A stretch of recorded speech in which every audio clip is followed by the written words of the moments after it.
Hello friend, मेरा नाम अंजलि प्रजापति है और हम कर रहे थे प्रॉफिट एंड लॉस के क्वेश्चन और हम आ चुके हैं अपने 18वें क्वेश्चन पे। 17 क्वेश्चन हमने पिछली वीडियो में कर चुके हैं। पहला क्वेश्चन जो 18वां क्वेश्चन है वो है, एक आदमी ने कुछ संतरे 11 संतरे जो है 1 रुपए की दर से खरीदे और 10% लाभ के लिए उसे 1 रुपए में कितने संतरे बेचने होंगे। जब जो है क्रय मूल्य और विक्रय मूल्य बराबर दिया हो कि 1 रुपए में खरीदने हैं और 1 रुपए में बेचने हैं, इस टाइप्स के क्वेश्चन आए तो पहले हमें क्या करना है कि हमें मूल्य का अनुपात ज्ञात करना है। ठीक है, पहले मूल्य हमने माना कि 100 रुपए में खरीदे तो उसे 10% का लाभ कमाना, तो मतलब 110 में बेचना होगा। तो इनका अनुपात आ गया 10:1। तो यहां से हम संतरों का अनुपात निकाल सकते हैं कि अगर 10 रुपए मूल्य है, कम मूल्य है, तो वो 10 रुपए में इसका मूल्य और संतरे एक दूसरे मतलब मूल्य और मात्रा जो है एक दूसरे के व्युत्क्रमानुपाती होती है। ठीक है, व्युत्क्रमानुपाती मतलब जब 10 रुपए है तो 11 संतरे आ जाएंगे और जब 11 रुपए है तो 10 संतरे आ जाएंगे। ठीक है, तो हमें संतरे हमने कितने खरीदे 1 रुपए में? 11 संतरे खरीदे। ठीक है, संतरे खरीदे और अब वो बेचेगा कितना? 10 रुपए के लाभ पर कितने संतरे बेचने पड़ेंगे? उसे 10 संतरे बेचने पड़ेंगे। ठीक है, इतना। ये हमारा 10 जो है 1 रुपए पे अब वो 10 संतरे बेचेगा। ठीक है, अब हम आ जाते हैं अपने 19वें क्वेश्चन पे। 19वां क्वेश्चन है, एक आदमी ने कुछ संतरे 25 संतरे 1 रुपए की दर से खरीदे और 1 रुपए में कितने संतरे बेचने चाहिए ताकि उसे 25% का लाभ हो। ऐसे क्वेश्चन में क्या करते हैं कि पहले हम मूल्यों का अनुपात करते हैं, ज्ञात करते हैं मूल्यों का अनुपात। माना कि 100 रुपए में उसने खरीदे तो उसे 25% का लाभ हो रहा है, तो उसको 125 में बेचने होंगे। तो जो है 25 चौको 100 और 25 पंचे 125, ये अनुपात हो गया। तो हमें वस्तु का अनुपात भी ज्ञात करना पड़ेगा। वस्तु का अनुपात मूल्य के अनुपात के व्युत्क्रमानुपाती होता है। तो जो है 5 और यहाँ पे 4, ये इसका अनुपात हो जाएगा। ठीक है, तो क्या करना है हमको कि जो है ये क्रय मूल्य पे वस्तु है और ये विक्रय मूल्य पे वस्तु है। ठीक है, विक्रय मूल्य कितना है? 25% लाभ पर। तो क्रय मूल्य पर वस्तु तो 5 नहीं खरीदी है हमने, तो 25 खरीदे हैं। तो इसमें 5 का इंटू कर देंगे तो ये 25 हो जाएगा।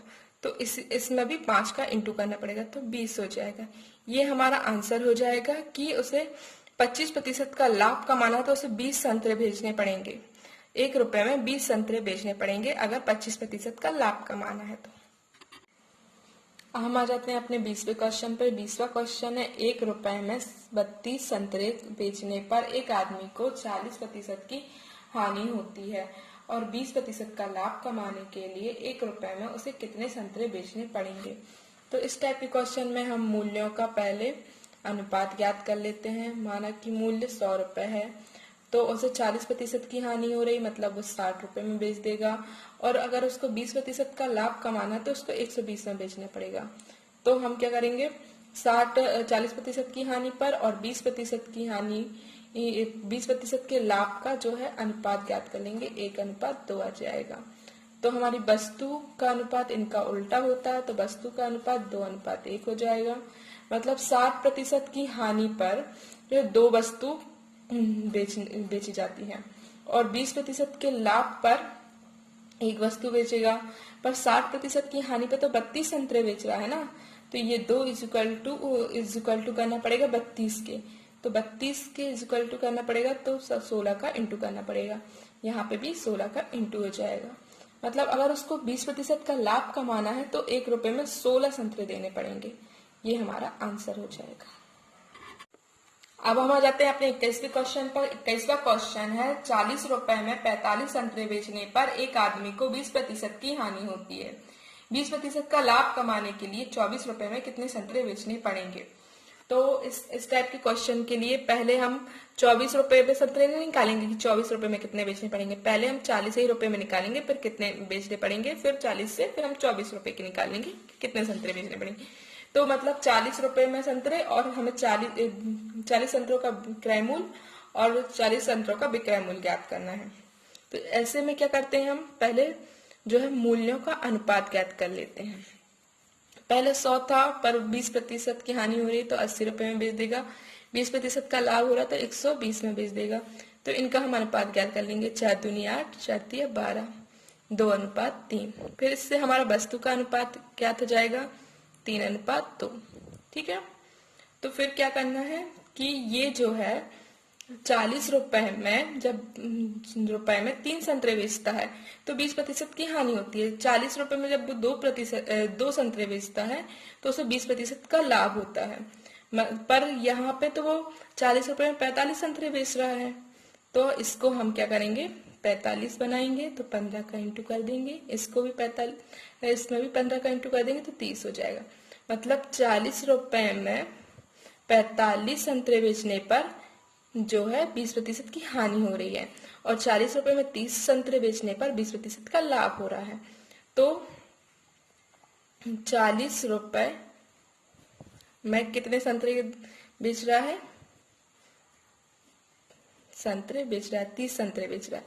तो 1 रुपए में कितने संतरे बेचेगा? 30/40। ठीक है। तो हमें 24 रुपए में निकालना है। 24 रुपए में कितने संतरे बेचेगा?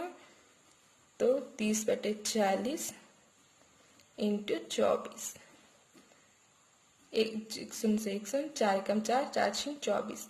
24 रुपए में 18 संतरे बेचेगा। अब हम आ जाते हैं अपने 22वें क्वेश्चन पे। 22वां क्वेश्चन है, राम ने 60 पैसे प्रति वस्तु के हिसाब से 750 वस्तुएं बनाता है। उसने विक्रय मूल्य ऐसे निर्धारित किया है कि 600 वस्तु बेचे तो उसे 40% का फायदा होता है। हालांकि उसने 120 वस्तुओं खराब हो गई, उसकी 120 वस्तुएं खराब हो गई, फिर भी और उसने जो है 630 वस्तुएं बेचने में कामयाब रहा।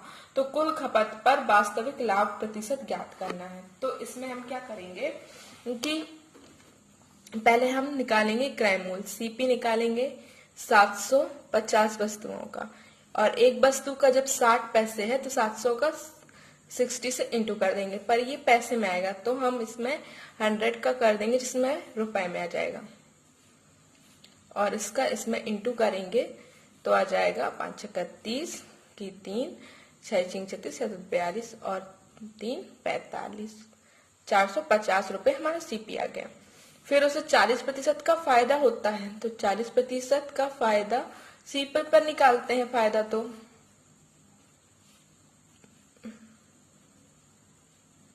40% होता है 2/5। 5 एकम 5, 5 नाम 45, 0। 180 रुपए का फायदा होता है। कब होता है? जब 600 वस्तुएं बेचता है तब होता है। तो 600 वस्तुओं का यहाँ से हम सेलिंग प्राइस निकाल सकते हैं। इनको जोड़ देंगे तो सेलिंग प्राइस आ जाएगा 13, 13 का फिर 1, 630 रुपए 600 वस्तुओं का सेलिंग प्राइस आ गया। तो एक वस्तु का सेलिंग प्राइस कितना आ जाएगा? 630/600 रुपए। तो हमें इसकी वस्तु कितनी बिकती है? 630 वस्तुएं बेचने पर कामयाब रहा, तो 630 वस्तुओं का सेलिंग प्राइस निकाल लेंगे। 630 वस्तुओं का सेलिंग प्राइस कितना आएगा? इंटू 630, ये ठीक है, इतना कट गया। फिर जो है 3 से काट देंगे, 3 दूनी 6, 3 एकम 3 और 3 दूनी 6। फिर अब इंटू कर लेंगे यहाँ पे और इससे डिवाइड कर देंगे, तो ये हो जाएगा 3 एकम 3, 3 दूनी 6 और 6 एकम 6, 6 दूनी 12, 3 और 6 6 12, 1 जो है इतना। और ये जो है डिवाइड करेंगे 2 से, तो 2 छिंग 12, 1 2 छिंग 12, और फिर जो है 2 एकम 2 दशमलव 2 एकम 2, फिर 1 बचेगा 5। इतने रुपए इसका सेलिंग प्राइस आ गया 360 वस्तुओं का। तो वास्तविक लाभ ज्ञात करना है। तो 450 की वस्तुएं हैं और वो 661.5 रुपए में बेच रहा है, तो इनको घटा देंगे 445 इसमें से, जो 450 इसमें से घटा देंगे, तो ये जो है 5, यहाँ पे 1, फिर 6 में से 5 गए 1, फिर जो है 6 में से 4 गए 2, इतना। फिर बटे कितना आएगा? बटे आएगा अपना 4500 इंटू 100, ये लाभ आ जाएगा। ठीक है, ये शून्य से ये शून्य, ये 2 शून्य से 2 शून्य, फिर 45 से काट देंगे, 45 से कम 45, 45 चौको होता है 180, तो 180 अगर इसमें से कम कर देंगे तो 180 कम कर देंगे तो 31 बचेगा। 31 मतलब 4 जो है 315। 45 का हम जैसे कि अगर 7 बार देंगे तो 315 आ जाएगा, तो हो जाएगा 47%। 47% हमारा लाभ प्रतिशत हो जाएगा।